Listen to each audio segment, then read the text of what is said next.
National testing agency इन दिनों ये जो परीक्षा कराने वाली संस्था है वो पूरे देश में चर्चा का विषय बनी हुई है। 18 जून को यूजीसी नेट की परीक्षा हुई और उसमें गड़बड़ियों की आशंका के चलते एनटीए ने उस परीक्षा को रद्द कर दिया। नीट परीक्षा के लिए पिछले 15 दिनों से लगातार देश के अलग अलग हिस्सों और इलाकों में छात्र और उनके पेरेंट्स आंदोलन कर रहे हैं, विरोध प्रदर्शन कर रहे हैं, लेकिन बावजूद उसके ना तो एनटीए की कान पर जू रेंगा है और ना तो केंद्र सरकार पर। आज बहुत दिनों के बाद ऐसा देखा गया कि इधर शास्त्री भवन है जहां पर मानव संसाधन विकास मंत्री धर्मेंद्र प्रधान यानी शिक्षा मंत्री बैठते हैं और उनके दफ्तर के बाहर आज छात्र संगठनों का, छात्रों का बड़ी संख्या में विरोध प्रदर्शन हुआ। ये देखिए बसेस लगाई गई हैं, यहाँ से 3 बस में बच्चों को ले जाया जा चुका है। कुछ बच्चे सड़क पर घेर के यहाँ बैठे हुए हैं। इस बीच राहुल गांधी ने प्रेस कॉन्फ्रेंस की और उन्होंने कहा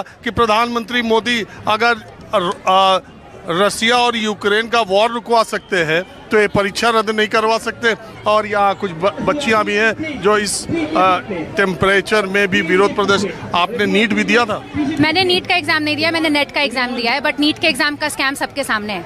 नेट का एग्जाम चल हो जा शुरू।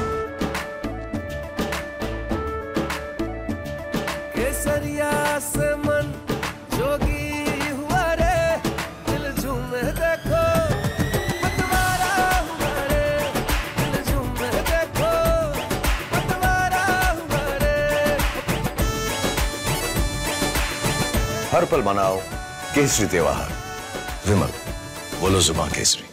मैंने दिया, 24 घंटे भी नहीं हुए थे एग्जाम रद्द हो गया। तो मेरा सवाल बस ये है कि ऐसी क्या सिक्योरिटी है कि आपके क्वेश्चंस जो आप इतने इस एग्जाम के जो आप इतने बड़े स्केल पर लेते हो वो क्वेश्चंस लीक हो जा रहे हैं और अगर मैंने ये भी नोटिस किया था कि लीक होने की न्यूज़ जो है कुछ साइट्स पर 10-15 घंटे पहले आ गई थी। तो अगर पहले ही लीक हो गया तो फिर आपने एग्जाम क्यों लिया? क्या ज़रूरत थी कितने सारे स्टूडेंट्स को बेमतलब आप सेंटर पे भेजते? और फिर आपने प्रेस रिलीज में निकाला कि एग्जाम आपने बहुत ही सक्सेसफुली कंडक्ट किया और कुछ घंटे बाद आपने एग्जाम कैंसिल कर दिया। तो हम जो इतने दूर से, मेरा 4 घंटे दूर सेंटर पर आता और मैं 2000 रुपये खर्च करके एक दिन में बस एग्जाम दे के आई हूँ वापस घर। और ये सेम चीज़ कुछ मेरे दोस्त ऐसे हैं जो कि दूसरे स्टेट से आए एग्जाम देने के लिए और वो एग्जाम देके घर पहुंचे भी नहीं और एग्जाम कैंसिल हो गया। तो हमारी बस ये सवाल, एक छोटा सा सवाल है कि ये बार बार क्यों हो रहा है? क्यों हर एग्जाम में जो एनडीए कंडक्ट करता है हर एग्जाम में कुछ ना कुछ इश्यूज हो जाते हैं? ऐसा क्या है? देखिए, ये यूजीसी नेट की परीक्षा इन्होंने दी थी और 9 लाख बच्चे उसमें अपीयर हुए थे। साल में 2 बार ये परीक्षा यूजीसी नेट की होती है और इसके जरिए डिग्री कॉलेजेस में, यूनिवर्सिटीज़ में प्रोफेसर जो पात्रता है वो एलिजिबिलिटी टेस्ट है, जो अच्छी रैंकिंग जिन बच्चों की होती है उन्हें स्कॉलरशिप मिलती है यूजीसी की तरफ से। वो करीब जूनियर रिसर्च फेलोशिप होती है, करीब 45,000 रुपये। और जो देश के क्रीम बच्चे हैं उन्हें माना जाता है, खास करके आर्ट्स स्ट्रीम के जो इससे निकलते हैं। तो एक तरफ तो पोस्ट ग्रेजुएशन के बाद होने वाला एग्जाम यूजीसी नेट वो भी लीक हो रहा है, दूसरी तरफ 12वीं पास किए बच्चे जिन्होंने नीट एग्जाम दिया था वो भी लीक हो रहा है। पुलिस कांस्टेबल का पर्चा भी लीक हो रहा है और टीचर का भी पर्चा लीक हो रहा है। देश की 30% आबादी 30 साल से कम की है और उसके लिए एक ये राष्ट्रीय समस्या के तौर पर सामने आया है। आपको लगता है कि ये सारी फसाद का जड़ एनटीए है? एक्चुअली यस, क्योंकि जब हम सेंट्रलाइज करते हैं किसी भी चीज़ को तो बहुत ज़्यादा ऑप्शंस हो जाते हैं इश्यूज होने के, ठीक है, बहुत ज़्यादा मौके उठ जाते हैं और जो कि हमें दिख रहा है। और एनटीए जड़ इसलिए भी है क्योंकि हम पैटर्न देख रहे हैं, हर एग्जाम में कुछ ना कुछ हो रहा है। इससे पहले सीयूईटी था, सीयूईटी की इश्यूज भी आप देख लीजिए, स्टूडेंट्स का सेंटर अचानक से लास्ट मोमेंट पे चेंज कर दिया जा रहा है दूसरे शहर में। हाउ विल दे कोप?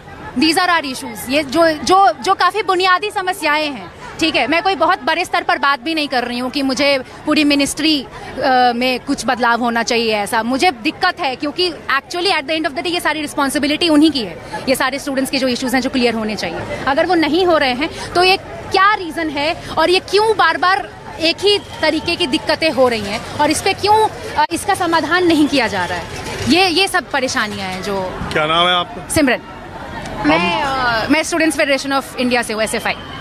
ये कम्युनिस्ट पार्टी वाले ज़्यादा हल्ला हमारा कर रहे हैं क्या? कम्युनिस्ट पार्टी वाले, देखिए ये जो इश्यूज हैं ये हर स्टूडेंट के हैं, ये सिर्फ कम्युनिस्ट मतलब आइडियोलॉजी को मानने वाले बच्चों की इश्यूज नहीं है। आंदोलन तो ज़्यादा यही करते हैं। आंदोलन होना भी चाहिए, सबको करना चाहिए, और ये लोकसभा चुनाव के नतीजा आने के बाद कुछ एनर्जी मिली कि नहीं?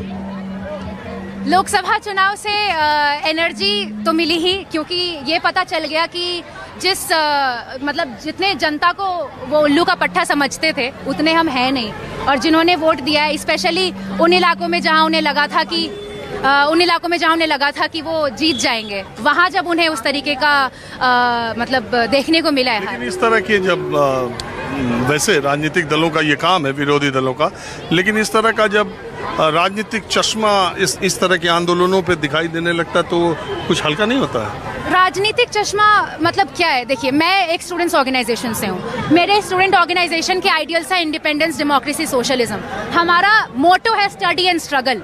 ठीक है, हम सिर्फ पढ़ नहीं रहे हैं, क्योंकि पढ़ाई के साथ साथ हमारे जिंदगी में जो इश्यूज हो रहे हैं, हमसे पढ़ाई के बाहर, क्लासरूम के बाहर जो इश्यूज हैं, वो इश्यूज भी हमारी जिम्मेदारी है। हम सब की जिम्मेदारी है कि वो इशू स्टूडेंट्स को नहीं झेलना पड़े। तो अगर हम आवाज नहीं उठाएंगे तो कौन उठाएगा? That is the issue. और ये किसी एक राजनीतिक दल का ये कोई जिम्मेदारी नहीं है, ये हम सबकी जिम्मेदारी है। बाहर आए बात। अरे वैसे भी कम्युनिस्ट छात्र संगठन लिखते हैं, लड़ो पढ़ने के लिए, पढ़ो देश बदलने के लिए। तो बहरहाल अब मैं कुछ